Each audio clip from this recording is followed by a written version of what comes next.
So how do you determine size with a patient that comes in for breast augmentation?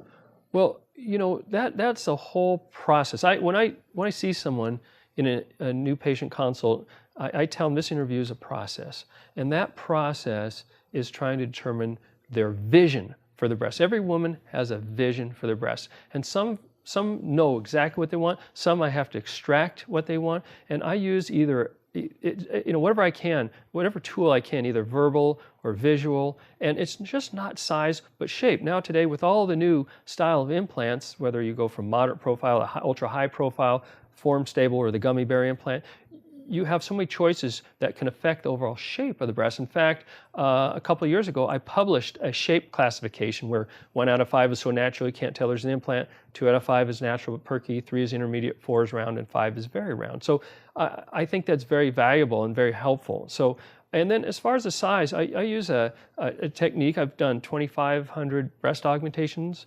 There's groups. So the small C people say this, I don't want people to know. I just want to be big enough to wear a t-shirt without padding.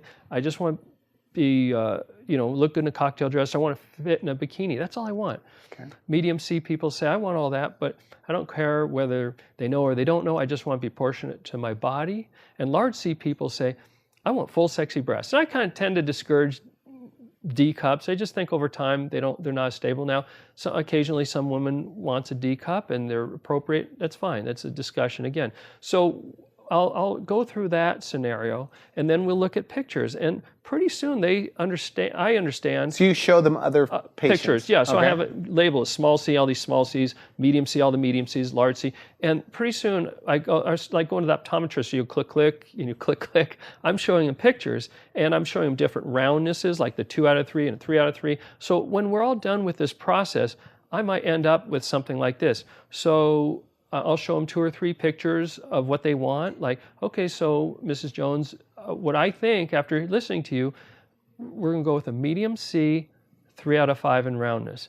And I'll show them those pictures. And then let me show you a few more. I'll show them like a 2 out of 5, or I'll show them a large C, 3 out of 5, or a small C, 3 out of 5, or 4 out of 5. Nope. Yes, nope. And after they do that, I have a very good understanding about what shape and size they want, and then it's important that they understand that I understand what they want. So your judgment about the size and the type of implant will ultimately determine a great result and just an okay result? Absolutely. And so there's more than, because it seems such a straightforward procedure. Yeah, but there's a lot more to it. And so again, everything is in the details. So once I understand their vision for the breast, that's a huge statement. Understanding their vision for their breasts. And then I take it to the operating room. Now, in my operating room, I actually have a gel pad.